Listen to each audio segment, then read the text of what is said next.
Namaste. Welcome to my channel. This is Abhinav Prakash. And today we have with us a very famous person, media entrepreneur, and the best socio-political commentator who refuses to write regularly, Rahul Roushan. Please welcome Rahul. Yeah, thank you, Abhinav, for having me on your show. So, Nice being here. A nice introduction. thanks for coming, Rahul. Yeah, So, the weather of Delhi is quite pleasant. As of now, the pollution levels are low because right. Kisans are protesting in the Delhi borders instead of burning stubble in the fields. And we also have, fortunately, some rains. So, let me Hmm, start from there. What is this new trend in India that you have this season of protest? Come winter and you have protests in Delhi.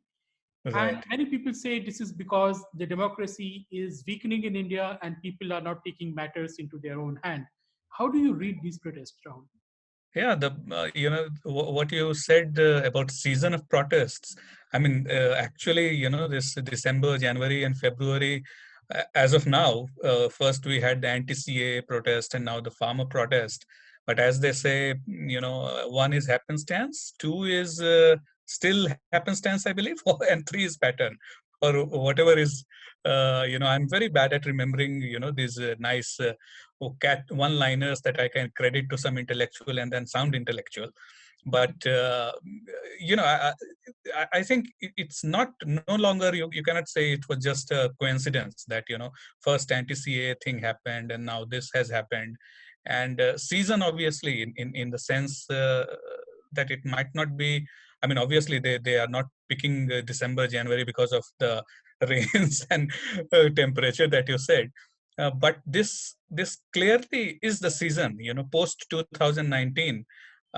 This has been this is the grammar, or this is the defining characteristic of the politics, of opposition politics, to say, where it will all be perhaps driven by protests, with I mean, not exactly protests. It's basically road, street power.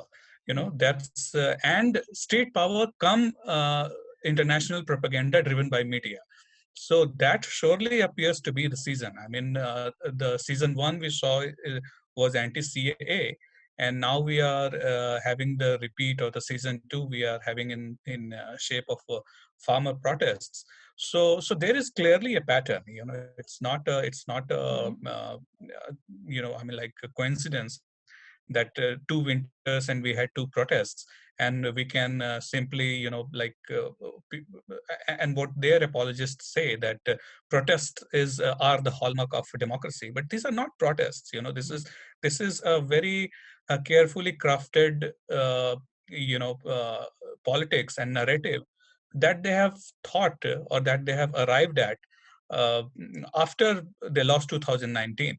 So once they lost 2019, I believe, they kind of given up of on domestic narrative and domestic politics. So No, no. like, Who are they? You are saying yeah. they. Who are they?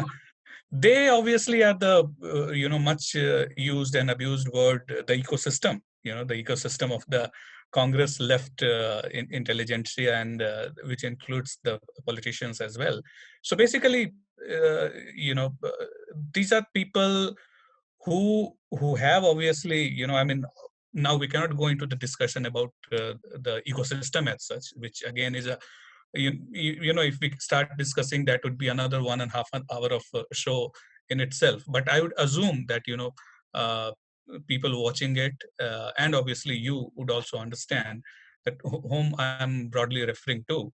And it's the motley of activists, journalists, basically everyone who pushes their own ideology or personal political agenda under the garb of anti-Hindutva or anti-fascism, stuff like that. So it's they, but in very generic terms, they are the opposition parties, obviously, the Congress, and these are the political parties and their associated, uh, or their support system, basically, Mhm. uh, which is the ecosystem. Yeah, So but uh-huh. But this ecosystem's allegation, as we're saying, ecosystem, is Right, that democracy is being undermined in India. The institutions do no longer work. The right, parliament cannot be trusted with making of the laws, and right, because they're not asking the people before making the laws, right, the judiciary is compromised. right. Bureaucracy somehow, anyways, never challenges the government.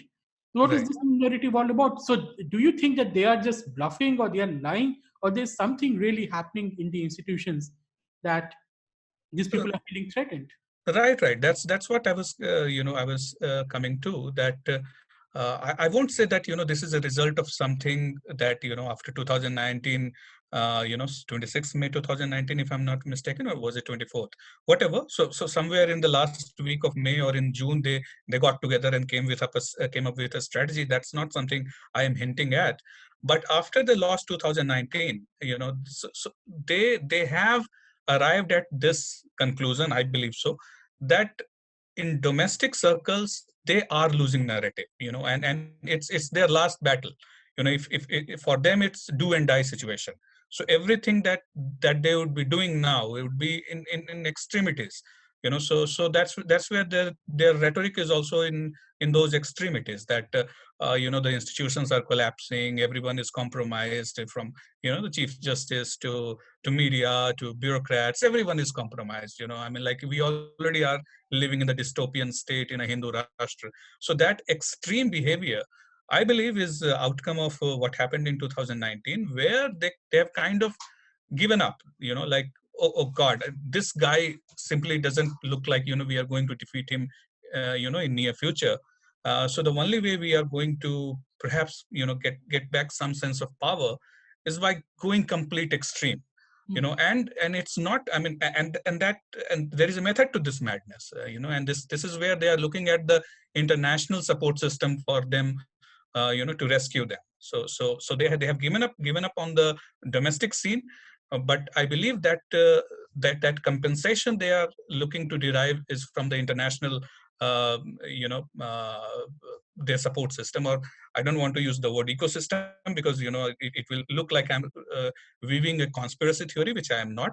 It's as simple as a global left brotherhood. Just like this universal Islamic brotherhood exists, a global left brotherhood also exists. So now they are looking at that brotherhood, at that group, to pull them out of this trouble that hit them, this misfortune that hit them in 2019. And same was the case with CA and CA protests. Same is the case with the farmers. Yes, It's definitely. all right. So that's where I believe is the politics headed to, uh, which I believe there will be more and more external call for external help, external, and this is something they have actually put in as many words. That guy, Akar Patel, I think his tweet was there just 4 or 5 days back, where he was welcoming some kind of interference in India's internal issues.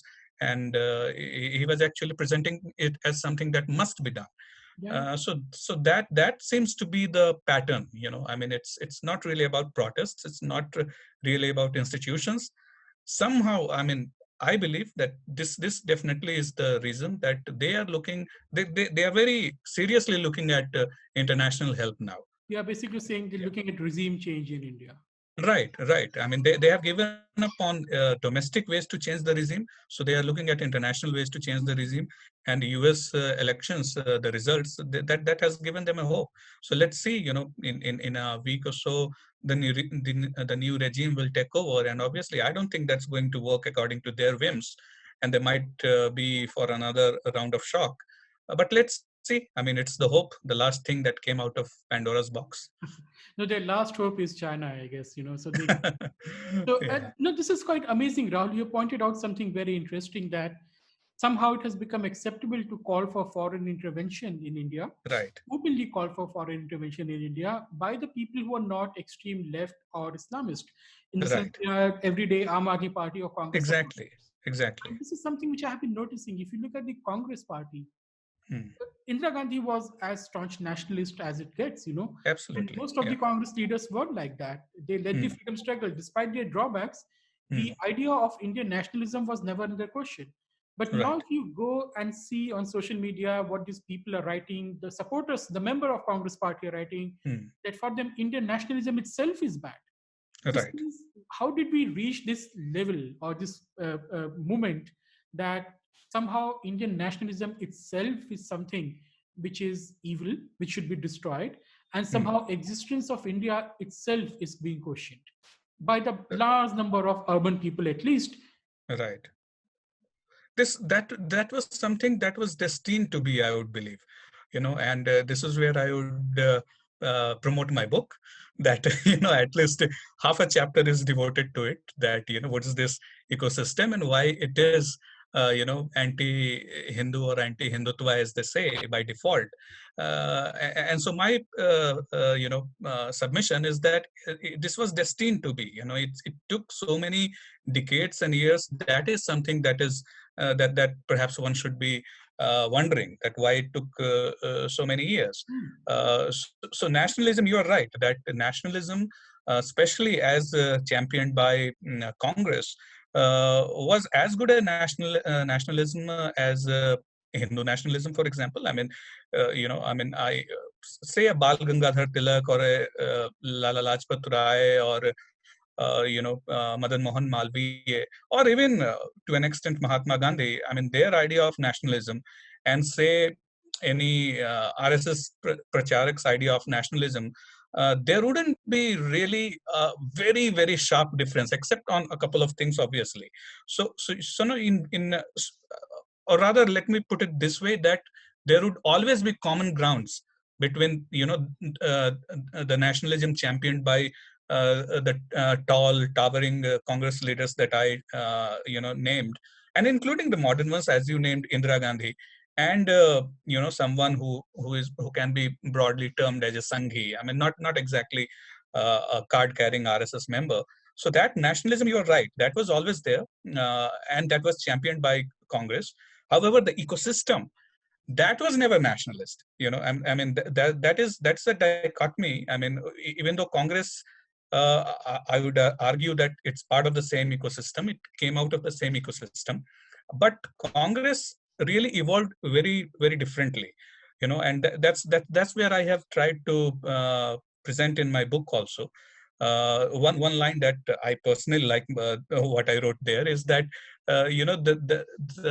Congress, the Nehruvian ideology, Congress was not so Nehruvian under Nehru as it is today.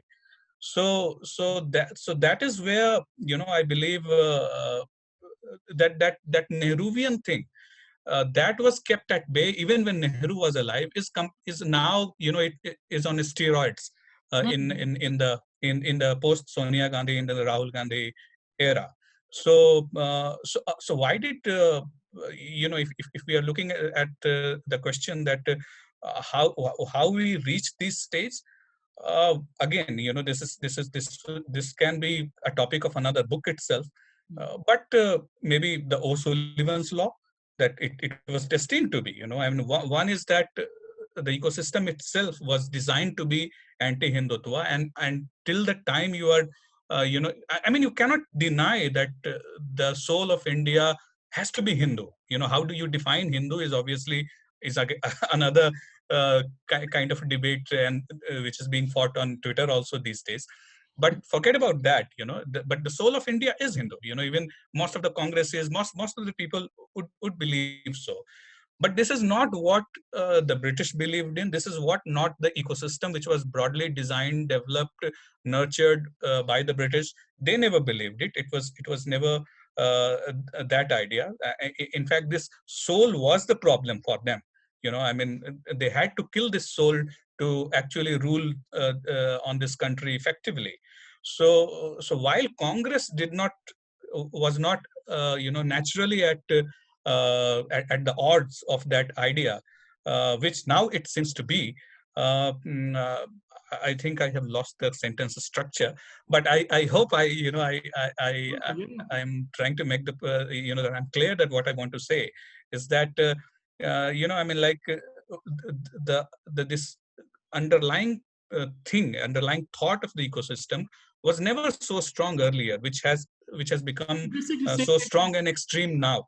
Yeah, Uh, underlying theoretical construct exactly, sees that exactly, India exactly. as a demographic entity, India as a unified state itself as illegitimate. And Right, I agree right, to that point, Rahul, because I have been making that point for a very long time. So if you right. remember this infamous, we call it JNU Yuva Neta, which became the Hmm, great hope of the liberals before the 2019. So hmm, he used to go and shout Azadi, Azadi, and all those things. hmm, And then when it came under the scanner of the national, public, in hmm. the sense that those slogans were nothing new in JNU. They were very common. So Right, right. I've seen every year they used to take out March, Abjal, Guru Ke, Barsip, and all those things. Hmm, But then they started saying that our Ajadi, after the national gaze fell off then, that our Ajadi is from Bhukmari, our Ajadi is from poverty and all hmm. those things. Right, And it's even no one is asking this guy that what is a theoretical construct.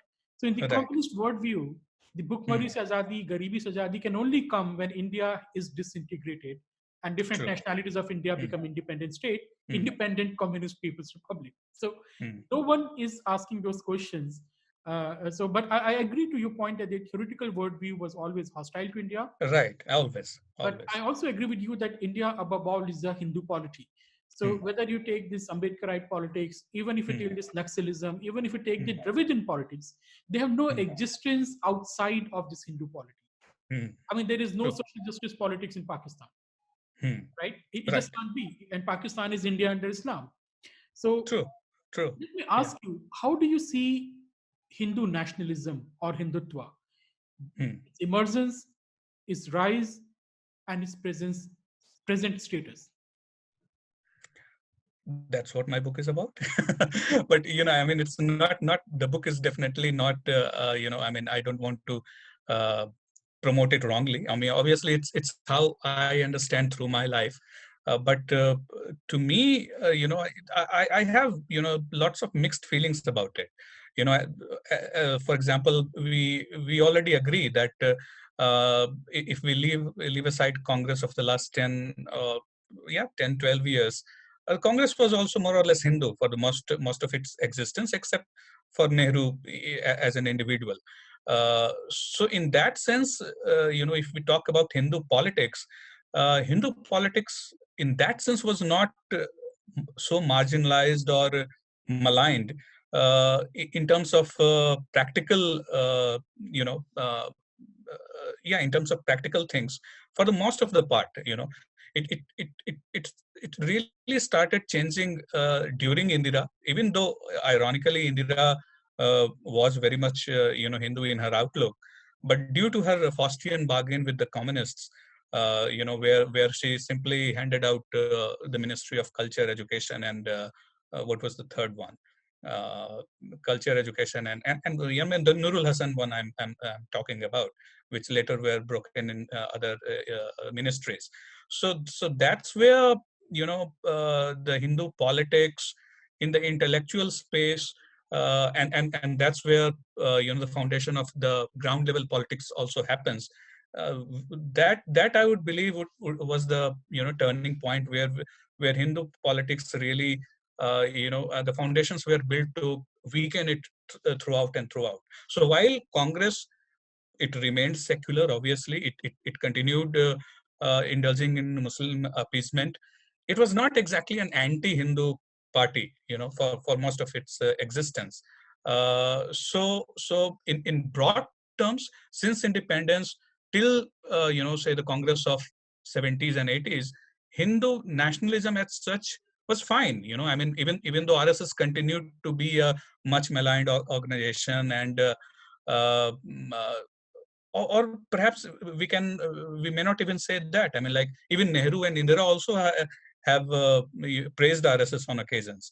So in that sense, Hindu politics as such, one can as well argue, was not so bad. The kind of hostility that today we see, that the idea of Hindu nationalism or idea of Hindu politics, which itself is being legitimized, and is being argued as something that is against the idea of India. That I would believe was not there for much of.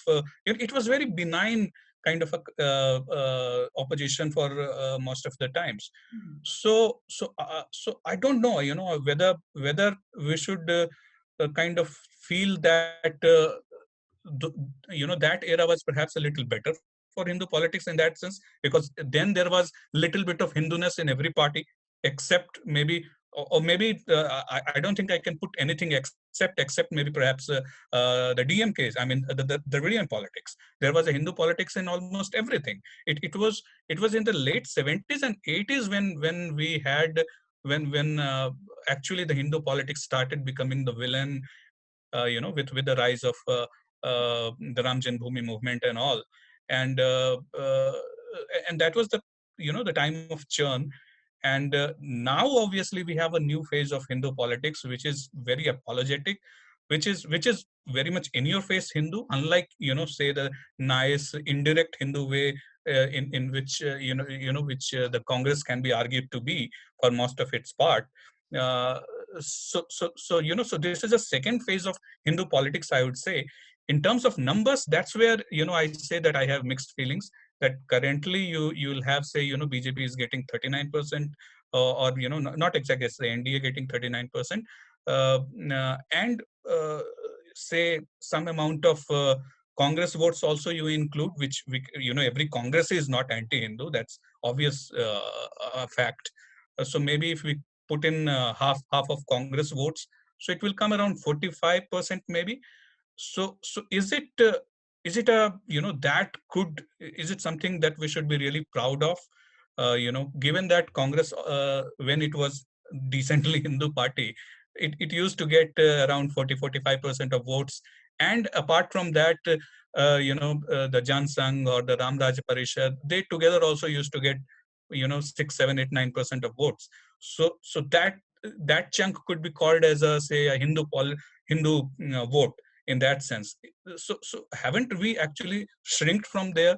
So this is something, I think it should Well, be a more nuanced academic discussion.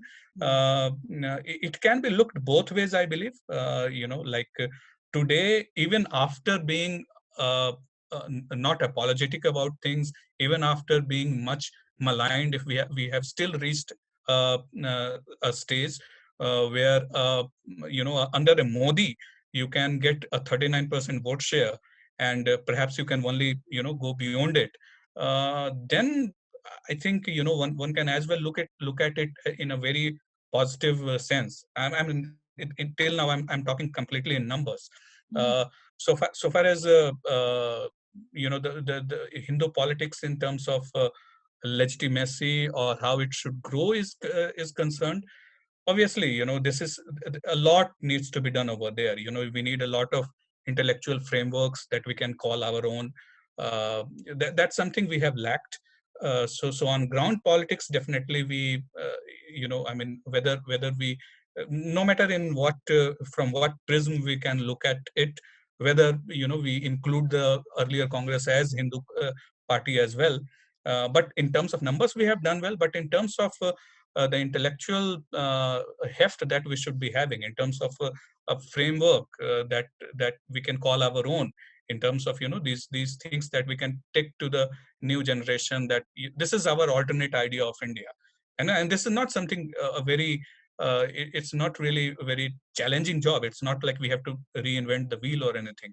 Much of the work has already been done, but we ourselves are guilty of not recognizing or promoting them.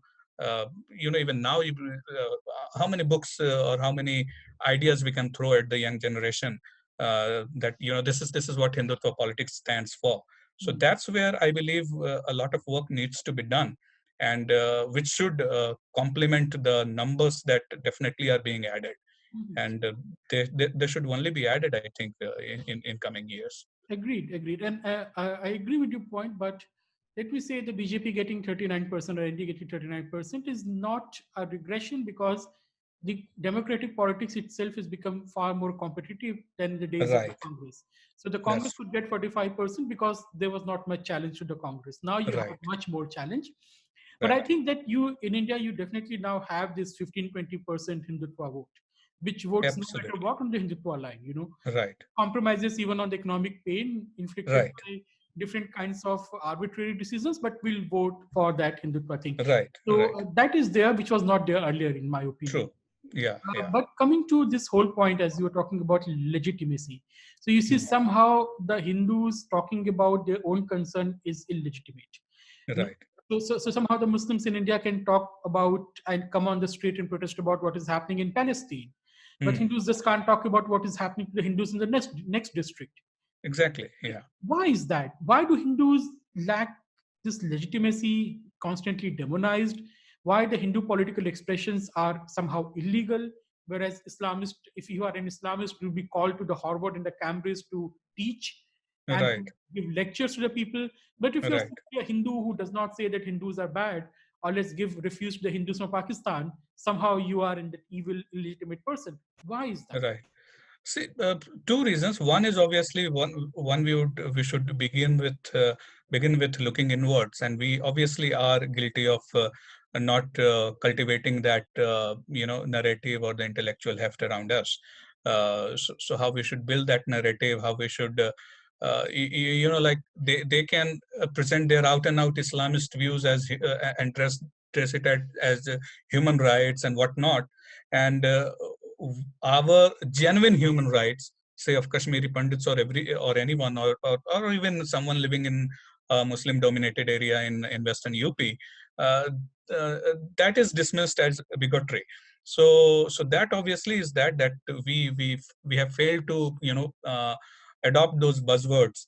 Like we come up with love jihad, which can easily be laughed at, but they would come up with something that will sound very United against intellectual. hate. Yeah, and very academic. So one is obviously this is a failure of the Hindu society and the Hindu, uh, if one can, or if such a term exists, Hindu intellectual leadership. I don't know how to put it, in any other way. So one obviously is our own failure. Second is, unlike the Islamists, with global left, we didn't have any common enemy. So Islamists could easily ally with the global left, we are fighting against American imperialism, and they could, uh, you know, gel around with them. They could camouflage themselves by finding a common enemy. I think for the global left, we couldn't do that. I mean, like, maybe Hindu left could have done it. I mean, like, paint Ambanis and Adanis as capitalist bad people and your own people as Ram Dhun gaane wale bechare log, and you align yourself with that kind of, I don't know, I mean, this is something that could have been done, but I don't think we can pick up any instance where we try to align with the global left, or rather the left, and try and use those I think we can say buzzwords. Lohiya was such experiment, the Samajwad. Kind, yeah, one can. I mean, to be honest, I haven't followed Lohia or his politics too much. I'm a little young also, so so but yeah, to an extent that I know that, yeah, perhaps Hindu left something like what Lohia or maybe even JP to an extent tried to do could have been but we failed to latch on to that. I mean, who to blame what or what to blame, I don't know. But even in terms of, mostly in terms of the international geopolitics, we didn't have, I don't know, maybe this whole non-aligned movement kind of, that was a mistake. If either we simply align with the left or the right or whatever, and we could have joined the international narrative, basically, to say that international narrative we couldn't join, while the Islamists could, by painting themselves as anti-imperialist, anti-expansionist, by fighting, the Soviets in Afghan and all that. So they had a history, and they had a context, and they had a reason how they could, use the same buzzwords as the left, and gain the legitimacy or the intellectual camouflage that has helped them, and we Hindus couldn't do it. I Uh, would also add, the better understanding of politics and the state power, which right, lack to a great extent. So you see right, that Indian diplomats, Indian politicians, when they go outside, they keep moralizing. They right. keep giving lectures. They Hmm. try to behave as if we are this gentleman coming from what place. And also, you see that in India as well. Somehow Hindus are so hostile to the state. They don't Right. understand the state power. But the state Right. power is the most powerful force in the world. If you control state Mm. power, you can do anything you want, Mhm. Mhm. literally anything you want if you look at the human history. So Mhm. why do Hindus who have lacked state power for so long, for Mm. centuries? I Mm. think this Republic of India is the proper first proper Hindu state, Mm. after several centuries. Mm. Why we refuse to understand and use that state and instead try to bring down that state itself? But Hindus never had that state power. The first prime minister, Jawaharlal Nehru. As I said, he was not heading a Hindu. He didn't have even a Hindu outlook as such. Obviously, he might not be too hostile to Hinduism, and whatever he has written in Discovery of India and all that, I don't have much of a quarrel with that. But then to be honest, he cannot be called a Hindu leader, or someone with a Hindu outlook in any sense of the word. Uh, if it was Patel or Rajendra Prasad or anyone else who might have got the state power, perhaps we could have been this would have been different. And uh, and then the other side, obviously, I mean, what is Hindu itself was confused. Every time you talk about Hindu, it's reduced to Brahmanism. So that's a any time even if you try to appropriate some of those buzzwords, anything that you say would be reduced as something that is Brahmanic agenda. And this is not something that has obviously come up in the last 5, 6, or 7 years. This was developed during the British era itself. Hmm. So that was also an inherent challenge, I would believe. When Hindus could never really understand that how to gain state power, or they never really had even state power. I mean, and all the time they were filled with guilt. Whatever the state was doing to any say tribals or anything, it was always painted as a Hindu state. What Arundhati Roy has been doing. She obviously is master of uh, mm, uh, fiction, and a master of storytelling. But the basic idea obviously is not something that came with her. That had always existed.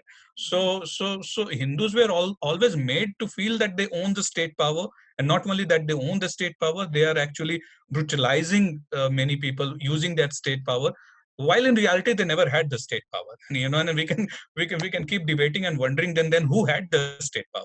It is Mhm. definitely Muslim didn't have the state power. The so-called Dalits, tribals, they didn't have the state power, and Hindus definitely didn't have the state power. So who had the state power? I mean, this is India. Now I you are mean, hinting at a conspiracy theory, Rahul. yeah, the people, the lizard people. I don't know who The had the state. KGB was running India and all those kind of theories. So, but still, you see that it's not a new problem, Roshan, because Mm. if you look at the history of India, we never had a strong state in India, never in any That's time also true. period. Yeah. And we have never produced any sincere theoretical political work as well.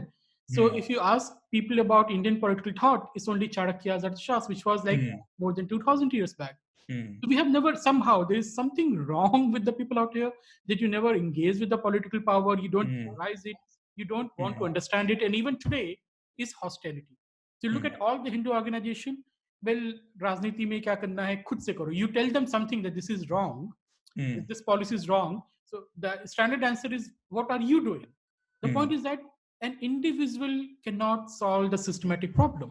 It has Right. to be systematic effort to solve it. We still Right. don't understand it. Why? Right. Because there is no Hindu leadership at all. And that's where I have a little quarrel with RSS. And that's even though as a self-identified Sanghi who is writing a book, I have written also a short note on RSS, that maybe the RSS could have provided that Hindu leadership, but they somehow they wanted to be a nationalist party rather than I mean nationalist organization rather than a Hindu organization. So Hindus never had any community leadership. I don't know. I mean, which is the leader you can really term as a Hindu leader? I mean, in the last 200 years, maybe. I don't know. I cannot put anyone as a Hindu leader, and that vacuum obviously created caste leaders and leaders of various sects. but you never had a Hindu leadership. Mhm. And unless there is, you do need leaders. I mean, uh, regardless of how rational, evolved human beings are, at the end of the day, they do need someone who guides them, like sheep, I mean, obviously I'm putting it very uncharitably, but you do need someone who shows you the path, the messiah, or whatever you call them. And Hindus lack that leadership in as many words. Well, uh, I think so one thing lacking, Roshan, is that hmm, in India we do not have a deep state. There is hmm, no Indian deep right. state or a Hindu deep state. We the, have the ecosystem is deep state. I would disagree. the ecosystem is the no. deep I was state, talking and from the Hindu perspective, the Hindu, and the deep states you have in India, they are caste yeah, lobbies. You know, right, but the yeah, point with them is that their vision does not extend beyond their caste concern. So they true, can't see the true, bigger picture. It's like right, frogs in the well fighting with each other. right, Well, that's a, I think, a structural problem itself with the hmm, society. But right, going forward from here, do you think something has changed under the Prime Minister Modi? We finally hmm, repealed 370. We finally brought hmm, CAA. The Ram Mandir is being rebuilt. All of right, these things were thought to be undoable, just political, right, just feasible. right, right. Do you think something is changing?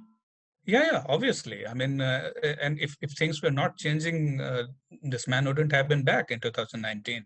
So not only things are changing on ground, the biggest change I believe is, what was undoable is being done. Obviously, is a fact. I mean, say even something like a land acquisition bill was undoable just 6 years back, but on farm bills, till at least till we are, talking right now, the government has put down its feet, and that we are not withdrawing. So they were trying to do a repeat of lab, but at least, I mean, so even within the Modi 1 and Modi 2.0, there is a change in that sense, that what was undoable earlier is definitely appears to be doable now. So that surely is a big change. But the bigger change, I would believe, is that what was something unspeakable earlier is being spoken about now. And that's where most of the things, and Like that's how most of the what things things start are being changing. spoken about now? Yeah, I mean, even things that we are saying. I mean, the mere fact that I could say that soul of India is Hindu, and obviously this will still be seen as very controversial, and that kind of a No, statement. not But controversial. It's pure Nazism. precisely. And so right. I mean, but this could have been a punishable speech, I mean, earlier, or if UPA 3 would have happened. Hmm. So the fact that not only you are talking about a Hindu India, or forget, just Hindu thing. I mean, many things about, I mean, like, today you are not morally obliged to say that no, every farmer is an andata. I mean, you can say things that goes beyond the normal, emotional claptrap. So that has changed. I mean, obviously, uh, I will be labeled a bhakt for putting everything to Modi, but Modi is a big factor, and obviously technology is another big factor. So, but it wouldn't have happened. The same technology would have been there, but if the regime was different, we wouldn't have been saying or doing the same things. So Modi obviously does deserve that credit. So yeah, to answer your question, obviously a lot of things are changing. What was earlier undoable seems doable now. Uh, and as I said, what was unspeakable can be spoken, and that's something I believe is bigger change. And obviously, much more can be done. That's always the scope. Mhm. So I So, wouldn't obviously so, say 100 by 100, but we are getting there. so let me ask you, as a lapsed congressee, where do you see the future of Indian democracy? It's going through a flux. I mean, I I am not only lapsed congressee. I'm a lapsed libertarian, and currently I am almost a paranoid Hindu. So on occasion, I see India heading towards another partition, actually. So that would be very scandalizing thing to say. but unfortunately there are various parallels, in what happened just almost exactly 100 years ago, to what's happening, We are back in the right. 1920s politics, basically. Right, precisely, and that, and the same is, and also, and even the demography. I mean, not talking about the, not saying that Muslims are 25% of India. I'm not putting any number like that, but in terms of Hindu demography, also we are almost in the same strength that we were in the 1920s in undivided India. So in that sense, I mean, I'm assuming that when you talk politics, you didn't mean party politics, but I mean, not only electoral politics, but overall politics. And this is where I'm not. I have a very paranoid kind of a take as well. That I don't know. I mean, we look like partition. The same things are being repeated. But at the same time, I'm hopeful also. I can afford to be non-pessimist as well. As an entrepreneur, you have to be. So I do believe that perhaps history will not repeat because of the changed political awareness, changed narratives, changed technology, which is being controlled more and more as we speak. Uh, we can change the course of history, and it might not be same that that today we are in 2021, and we have another 26 years to go for partition. So no, I won't really say I am in that zone. Sometimes I am, but I'm hopeful. I'm hopeful with that caveat. I believe that it will go through more churns. It should become a little more like what we saw in the 80s. Uh, the central, I mean, Delhi was simply a sum total of regional parties. That I believe should be changing. I mean, even the anti-Modi guys would soon realize that this is not helping them. I mean, all the balkanization that they have been working at is actually hurting them now. So they would try to repeat something like a Janta Dal kind of a situation, experiment again. So that means more and more Delhi centric, national centric politics, uh, which is where I think the grammar of politics could change, because Delhi was simply forgotten after 80s, during 80s and afterwards. Yeah, yeah, and that is why, because for the last 30 years we have seen a prime minister office which Yeah, was quite weak. So we somehow right. cannot. We find it very bizarre that prime minister is powerful. So we say authoritarianism. Perhaps that might Exactly. be the reason. But you are Yeah. talking about this old partition kind of politics and so Right. on. And the one way to look at it is that, which is often blamed on people like you, Rahul, that is Hindu groups and the Hindu this these internet Hindus who are driving intolerance, who are pushing minorities towards the wall.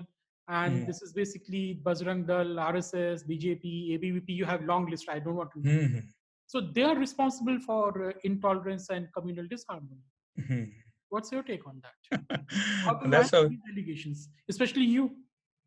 Yeah, no, no, I own up on allegations, but for others, obviously, that's a ridiculous thing. In terms of Hindus versus non-Hindus, no one really is driving that. I mean, Hindus have accommodated,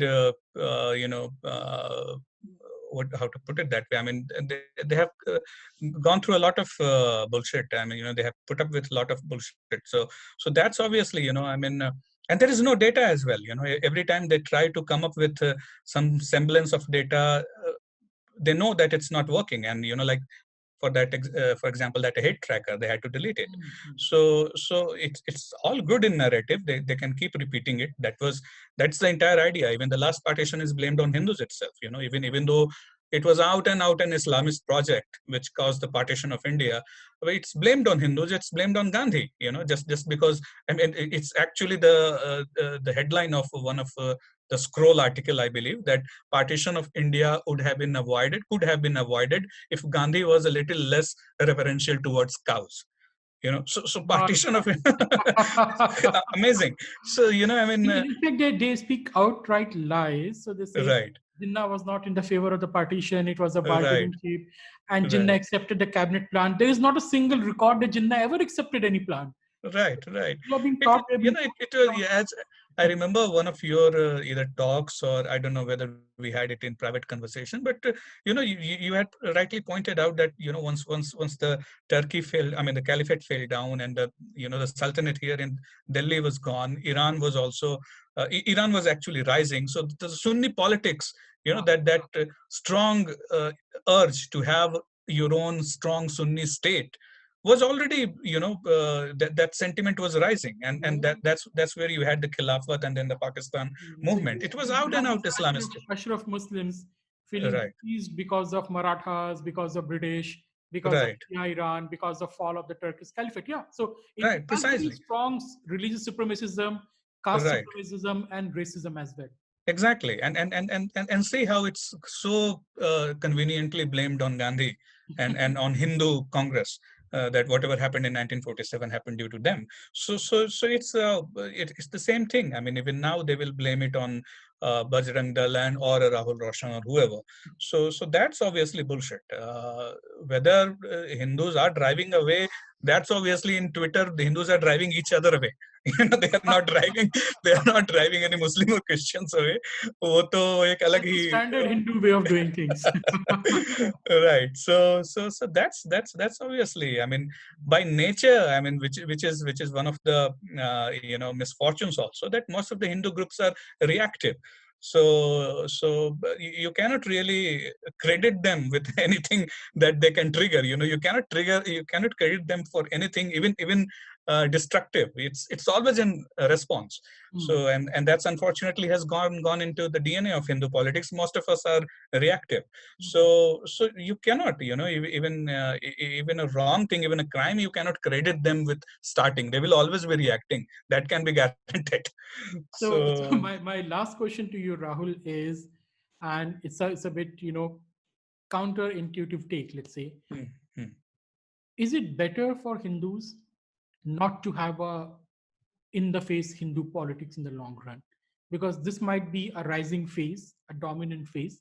But tomorrow, if the tables turn, don't you think that the Hindus will be the receiving? I'm not talking about RSS, Hindutva groups, I'm talking hmm, about hmm, hmm, Hindus in general. Because what we're seeing is an extreme vilification of Hindus. So when the hmm, CA was passed, which is simply hmm, giving a speedier citizenship to the persecuted Hindus from hmm, hmm, Pakistan, there were calls, that we must persecute Hindus all across the world, hmm, and many Hindus were persecuted in the Gulf countries at least. right. Hmm. Do you think that it's the long-term costs are very heavy of this kind of Hindu assertion? No, absolutely not. Because I think there is an inherent Hindu phobia. Islamophobia is the most used word that's thrown around in the intellectual circles. But if anything that actually exists, it's the Hinduphobia. And that was, Hindus simply cannot win the sympathy or the alliance of the global powers, or anyone, without gaining power. The only way you can gain alliance or respect of these people is by being powerful. Otherwise, I don't think Hindus would always be being pushed around. You would be, yeah, fine. You can be a Hindu like Shashi Tharoor. You can have a nice shampoo wala bal, and when you are said ki nahi, la ilaha illallah hi sahi hai, then you have to say ha theek hai, sahi hai. So that kind of acceptance and respect you can aim, and you can aim to have. But that's a slow poison. What you are saying is that fine, we our heads could be cut because of this in your face Hindu nationalism that we are doing. But the other option is that you keep on getting slow poison, and you are finished. So Hmm. this hostility towards Hinduism, this reduction of entire Hinduism to just caste, and saying that this has to be done away. This is inherently oppressive and racist kind of a belief system. That's gaining ground after 2019, but that was always a stream of thought, always an ideology that was being propagated even outside India for long. I in those years I was not really much into ideology and all that, but I do remember that this resistance to say having Diwali in US, or insistent that you insistence of equal how to put it, I mean, putting racism and casteism on the same platter. All this kind of activism was afoot in the US in 2000s itself, I mean, in the terms of, in the turn of new millennia. So it's not something that has happened due to rise of Hindu politics or due to rise of Modi. Yeah, I mean, it's gaining ground and it's gaining faster. That's true, but that would have anyway grown. So I don't believe so that at some point of time you have to step up and defend yourself. At the same time, if someone thinks the other way, that there is some nice ways in which there a middle path can be found, and this Hinduphobia can be driven away from the heart of those who hate you, and who think that Hinduism nothing is caste and all that. If somebody wants to do that, very welcome. I personally wouldn't want these guys to be termed as dhimmis, and that they are wasting time and all that. If someone wants to try that option out, very welcome. But personally, I think that might not work, Mhm. because it's Well, too late. It's too late for us to go in that so I think you are hinting that time is getting over, Rahul. So, route. but Yeah, the paranoid one. yeah, but I will end here because I will invite you next time to discuss other things like Vokes, Yeah, because they're a yeah, very curious bunch of people these days, sure, sure. and we need to really Yeah. discuss this phenomenon that I'm ashamed to be Hindu at the drop of a hat. So Yeah, thank you, Rahul, for discussing thanks. Hindu politics Mm, and Hindu polity for our mm, audience, and mm. thank you, audience, for your time. I'm pretty sure that Rahul will keep coming to my podcast again and again, even though he refuses to write articles frequently. Thank you.